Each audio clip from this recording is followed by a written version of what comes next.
Baek Yesu received a call from his brother, who wanted to meet him. He then told his brother that he was kind of busy. However, beside Baek Yesu, who was talking with his brother on the phone, a young man shouted at others to stop ruining things. Meanwhile, as Baek Yesu was about to decide whether he should go meet his brother, a man armed with a knife named Lee Yong-cheol, who was a member of the North Korean Task Force unit, came before Baek Yesu and stabbed a young man that Baek Yesu referred to as a newbie. Seeing this, Baek Yesu told his brother over the phone that they will meet later, and he hung up the phone. He then asked the newbie how bad the wound was, and following that, Baek Yesu took off his jacket, revealing that he was wearing a soldier's uniform underneath. Baek Yesu, who was the HID Special Task Force leader in North Korea, faced the armed Lee Yong-cheol and defeated him easily. After taking care of Lee Yong-cheol, Baek Yesu told his subordinate to treat the wounded newbie and to wrap up the scene since he has to go somewhere. And he then put on his construction work jacket and headed out while he thought to himself that he could not tell anybody what he really does, and that is why he lied that he does labor work. On getting to the restaurant, where he was supposed to meet his brother, Baek Yesu was stopped at the entrance because of the way he dressed. At that moment, his brother came and ushered him in. Meanwhile, at the site where Baek Yesu works, one of his subordinates was complaining about how they had to eat frozen pork for the first party they've had in 3 months, while another person responded that they should just wait for the manager, who told them that he was on his way to join them and that he might get something good for them. A while later, the so-called manager arrived in a minivan, and he was welcomed by the enthusiastic soldiers. The manager then told them that he had an important project, that was why he came late. He then noticed that their leader Baek Yesu was not present, so he asked them where he was. One of the soldiers replied that Baek Yesu left early due to some private reason. Hearing this, the manager swore and muttered to himself that his job is going to get harder. Following that, he shot one of the soldiers in the head, and a group of heavily armed soldiers alighted from the van the manager brought and started killing Baek Yesu's subordinates, while the manager told them that the special unit is being disbanded, and all of them will most likely die. Back to the restaurant, Baek Yesu's brother proposed that they do a job together since he, as a businessman, could not stand seeing his brother suffer for minimum wage. He further told Baek Yesu that the job was nothing too difficult other than to manage some restaurants. Baek Yesu then replied that he would think about it, and at that moment, Baek Yesu's phone rang, so he made an excuse to go receive the call in the toilet. When he got to the toilet and answered the phone, it turned out that it was one of his subordinates, Lee Shi-on, who called and informed him that the manager Jang had betrayed them and killed almost everyone. Hearing this, Baek Yesu told Lee Shi-on to hang on because he would be there soon, but Lee Shi-on told him not to bother because the manager would be coming for him as well. At that moment, a man who was wearing a bulletproof vest and a mask entered the restaurant, and as the waiter was about to stop this man, the man cut the waiter's neck with a knife in an instant, and then the man, who was not alone, approached Baek Yesu's brother as they tried to kill him. Meanwhile, Baek Yesu ran out of the toilet and he was stopped by armed men with knives who wore a bulletproof vest and mask on their faces in the direction where he left his brother. These men attacked Baek Yesu, but he was able to defend himself and kill them all easily. However, back at the construction site, the manager asked about Baek Yesu from his secretary, who told him that one new special unit has been sent to take care of him and they should be done soon. But the manager replied that one unit was not enough against Baek Yesu. So he told his secretary to send one more, and they are to kill all witnesses along with Baek Yesu. And after killing all of his attackers, Baek Yesu rushed over to his brother's location. But his brother, who was stained with blood, asked one of the masked men who they were for them to interrupt his dinner, and it was revealed that Baek Yesu's brother had killed all of the masked men who approached him earlier. The two brothers left in Baek Do-gyeong's car, and they confessed to each other about their secret identities, which was that Baek Yesu was an HID informant who goes to North Korea, and Baek Do-gyeong was not just an ordinary gangster, but the boss of the Taesan Cooperation.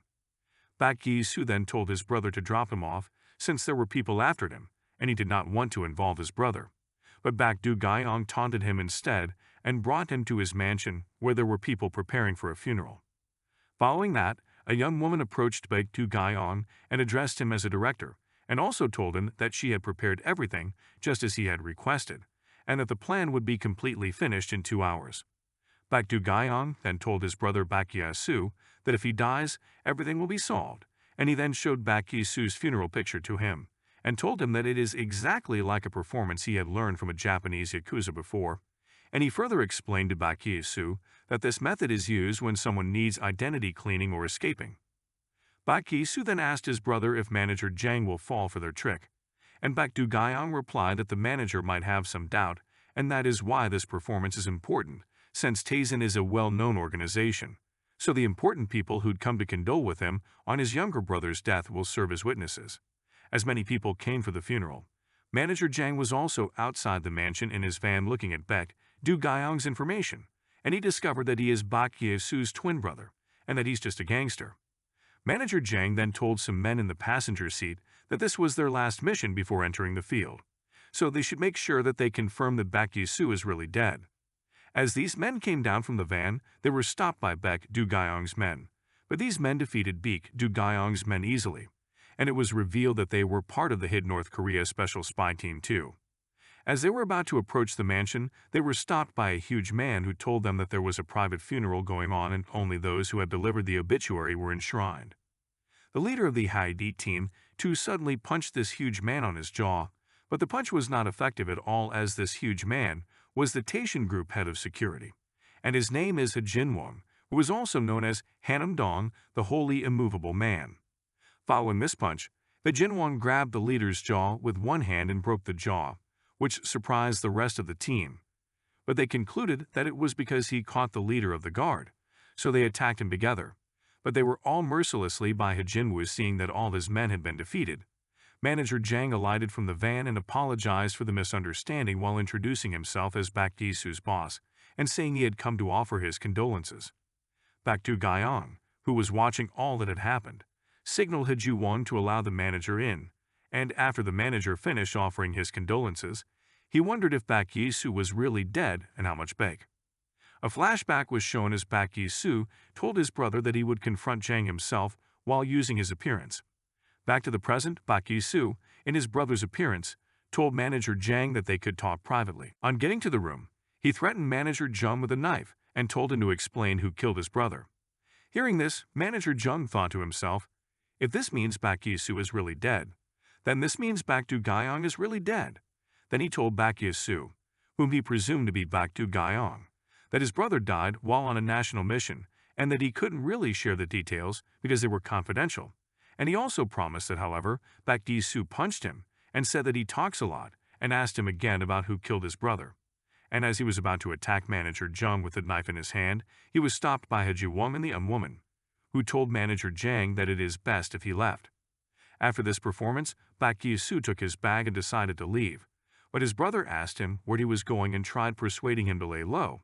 But Baek Su did not agree with staying with his brother and becoming a gangster, so he left, which made his brother Baek Gyeong worry about him, and he told Hee-won to tell his men to watch his brother since he might do something stupid. On the street, as Baek Su was moving, he noticed Hee-won, and he asked him if they were going to keep following him. Hee-won replied that he was just following his boss's order, and a man was seen shadowing them. Meanwhile, manager Jang ordered his men to keep an eye out for Baek Gyeong, because he felt the extortion of Baek Gyeong was truly that of someone that wanted to kill him, which means he might be aware of something. At that moment, his daughter arrived, and they left together for home. Over at Baek Gyeong's place, he complained about not having smoked for a while, but his secretary, the young woman, told him to wait while she went get it. But Baek Gyeong demanded that they go together since he's cooped up and needs some fresh air. However, the young woman told him that it was dangerous for him to go out without his guards, and most of his guards are with Baek Su. In the elevator, Baek Gyeong held his secretary's hand and introduced her as his sister to one of the guards who was with them, and the guard greeted the lady and addressed her as ma'am. Following that, Baek Gyeong told the guard that all those who address his sister as ma'am are gathered in one place, and he asked the guard if he was one of manager Jang's men. After fighting for some time while he also protected Suah, the duo were able to kill all the guards in the elevator. On getting out of the elevator, a guard who was concerned about Baek Gyeong's injuries approached him. Baek Gyeong asked if this guard had a cigarette, but the guard instead stabbed him in the stomach.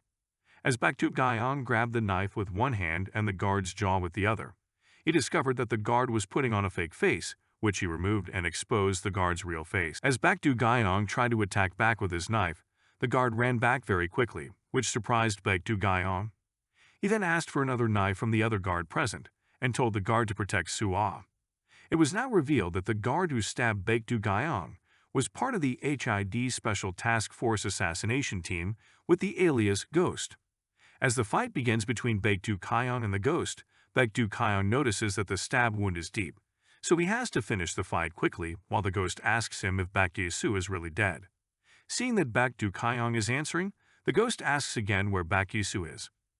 Meanwhile, on the street, as Hye Ji-won was escorting Baek Yi-soo, they discovered the person who was following them, and they lured the person into a corner where Hye Ji-won attacked the man. But Baek Yi-soo was surprised to see that it was one of his team members named Lee Shio. Baek Yi-soo apologized to him for not being there with them, but Lee Shio told him that it was okay, since the two of them are still alive. At that moment, Hye Ji-won received a call saying that Baekdu Gyeong was under attack. Back to the fight between Baekdu Gyeong and the assassin Ghost, Baekdu Gyeong noticed that his vision was becoming blurry and decided to end the fight quickly. But Ghost questioned him if he was really Baek Yi-soo's brother, and he was able to wound Baek Yi-soo, and he praised him for being impressive as a gangster. Following that, he asked Baek to the heavily injured Ghost got up and left, but not too long after, Baek Yi-soo arrived and saw his brother's dead body. He cried out, while the Ghost, who was escaping with his last breath, was happy that he killed Baek Yi-soo, not knowing that the person he killed was Baekdu Gyeong.